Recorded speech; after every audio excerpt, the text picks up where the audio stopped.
Well, hello everybody. Jeff Cowan here, and I'm here again today to answer another question that you've shot in here to me regarding automotive car dealerships. And today's question is a great one, and it's simply this. Why do so many service departments at car dealerships have culture problems? Why do so many service departments at car dealerships have culture problems? Well, from my standpoint, it's pretty easy to see when you go in. And here's where I think it stems from. I think where it stems from is management never establishes what it is.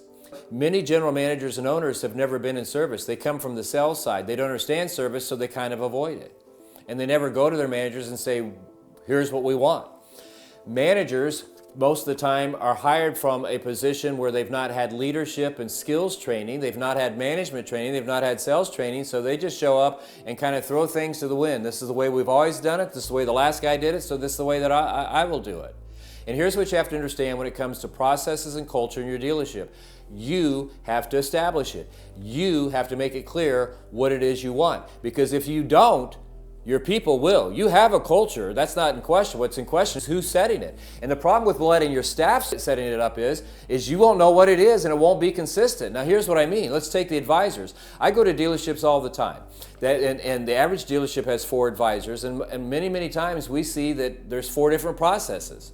This guy does it the way he was taught because that's what works best for him. This one does it that way. That one does it this way. And so what your culture is to the customer is based on who they talk to when they get there. I came in last time, they said this. This time I came in to talk to her and they said this. You're kind of all over the page, and your culture is that you don't have one. So you have to establish the culture. You have to establish the processes. And so how do you do this? It starts at the interview. When you're interviewing somebody to bring them onto your team, somewhere in that interview you need to stop and say, look, we're interested in you and that's why we're talking to you, but we want to make sure you understand what it is you're interviewing for.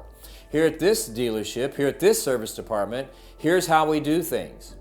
Here's the processes we have. Here's the culture we've created. And we need you to buy into this and agree to do this because we're going to hold you accountable to do it because this is what we are. It's the same for everybody. And so can you do that? Will you do that? They say yes, you hire them. Then the first day they show up, you reiterate what you talked about in the interview. Hey, we're glad you're here. We're glad you accepted the position. But just to make sure we're still all on the same page, I've created an employment agreement. And I want to give this to you now. And I want you to read over it. And I'm going to give you 10 or 15 minutes to read over it. I'll go get you a cup of coffee. And when I come back, if your approval's at the bottom and you signed off on it, you're all good to go, then we're good to go. If you read through it and you have questions, I'll come back and answer your questions. But if you read through it and know you can't do what we're asking you to do, then there's no sense in continuing. I will cut you a check for the time you've been here and we'll part friends because this is the way we do it. And in that employment agreement, you're going to spell out what your culture is, what it means, what your processes are, what it means, and what's going to happen if they're able to execute it, what happens if they can't, what happens if they hit the numbers, what happens if they don't. You have to create the culture, you have to create the processes because if you don't, I'll say it again, your people will, and you'll never know what they are. So, to make that happen, here's some other rules that I've listed out for managers. First and foremost, there's 5 rules. Service management today is not just leadership, it's leadership and management.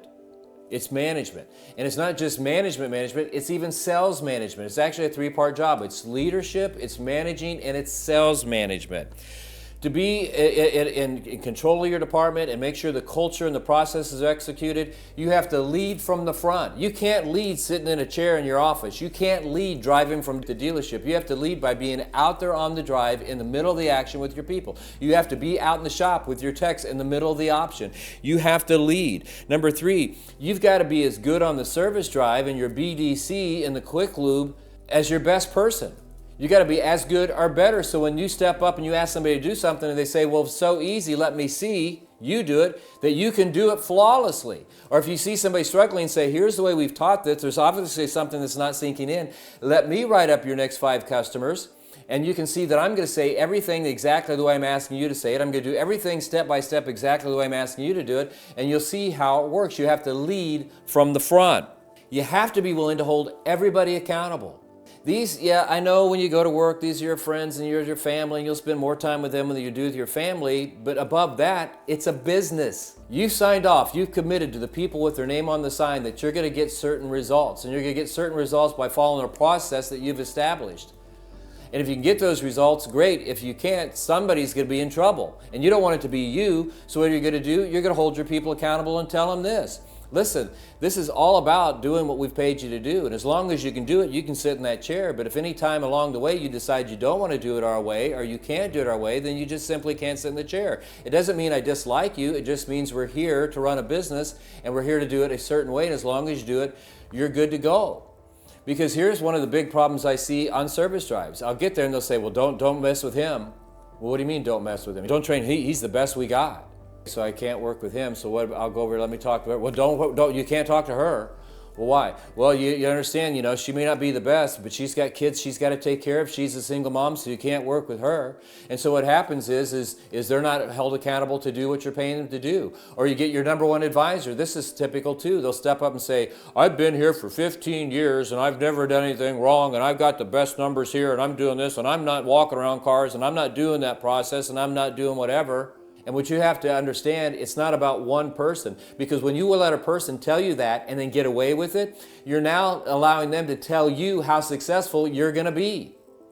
And here's my opinion on that. I don't think one person has the right to dictate how successful ownership, management, the technicians, the parts department, the BDC, and everybody else is going to be, because they don't want to do what you know is the best way to do. So everybody gets held to the same standard. Everybody's held accountable.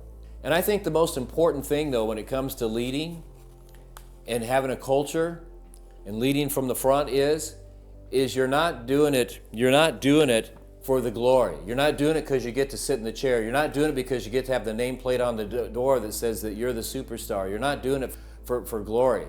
You're doing it to help other people. You're doing it to help people become the best they can be. You're doing it so that when your customers come in, they have the best experience on the planet.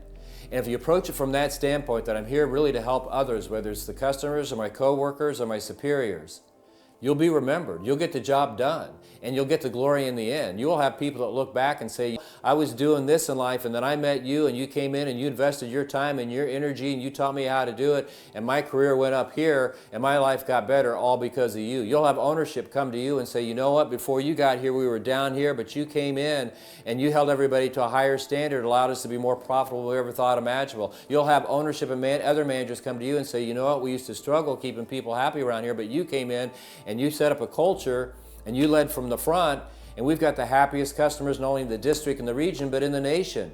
And you'll get the glory in the end. So if that's why you're doing it, start out by the main thing being you're here to help people, whether it's your coworkers, your superiors, or the customer. So why do they have cultural problems? It's because nobody ever sets one up, and when they do, they never hold people accountable to executing what that culture is. It's really that simple. If you have any more questions about that, you're more than welcome to call us over here at Jeff Cowan's Pro Talk at 800-248-2931. Again, 800-248-2931. Anybody that picks up that phone when you call can answer any questions and talk to you about building a culture in your dealership, in your service department. If you want to talk to me, just tell me you want to talk to me. I'll talk to you all day long about it. You can also call and ask us about our in-store training. We'll come in and set up a culture for you. We'll make it stick and make everybody happy that you got the culture. Because people really like being held accountable. They like leadership. We can show you how to do that. We can show you that through our virtual training and then the many books that I've created, and more coming, by the way. So whatever it is to make you happy and get you to what you need to be, even if it's just coming back and listening to me, give you advice. I'm happy with any of that. But between now and my next video, because I'm just rattling on now, I want you to go out and make it the best day, the best week, the best month you've ever had, because when I stop recording here in a minute, that's exactly what I'm going to do. I'm going to make this the absolute best week, month, day that I've ever had. Till I see you next time, God bless you all. Take care.